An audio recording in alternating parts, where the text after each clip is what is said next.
does anyone remember what we said joy is? What it means? I'm sorry, can you say that louder? A little louder. Okay. All right. Okay. Anyone else want to, I don't know, bust out some notes or something of what joy is? Cheer. Y'all are just giving like other words for it, but I want to. The Lord is joy. And where does our joy come from?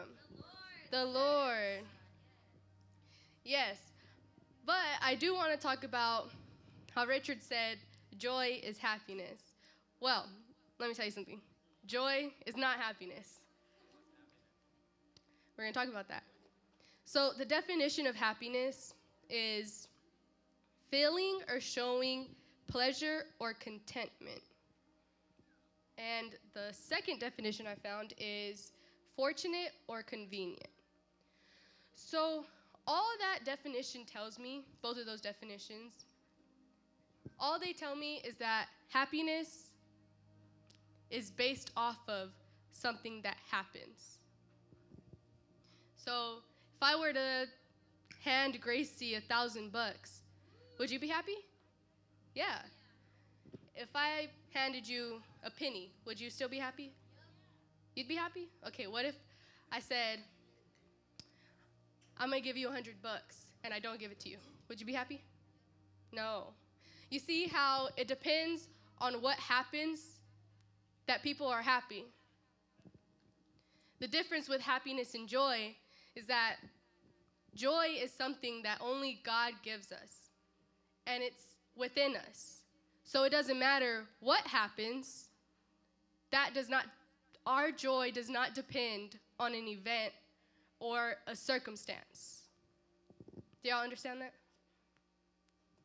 So we know by now that that means it doesn't matter if something good, something bad, or something crazy happens, we should have that joy.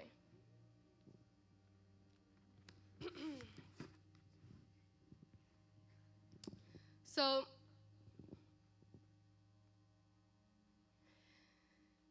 I made what is it called? An acronym, right? Yeah, an acronym for the word joy. Yeah, and I mean, I wasn't really thinking about it. It kind of just popped in my head, and I was like, okay.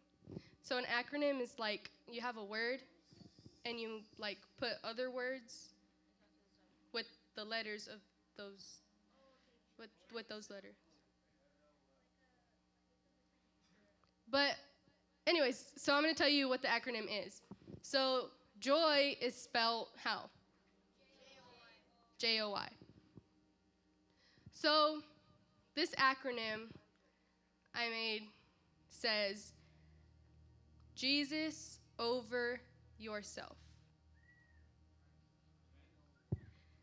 How does that relate to joy?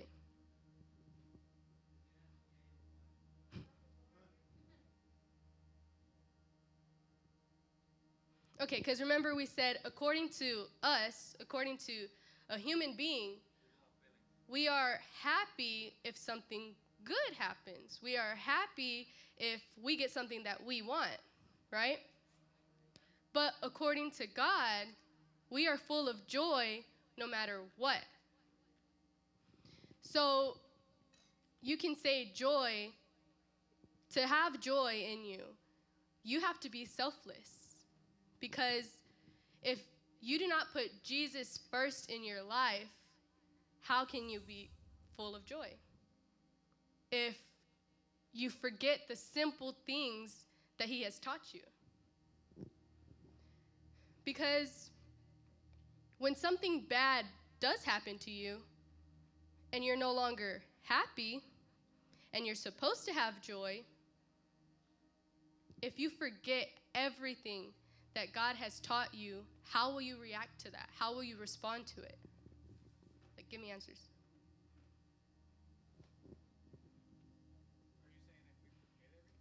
I'm not, okay, like, not forget, but I mean, like, if you do not have the spirit of joy in you and something bad happens to you, how will you respond to that?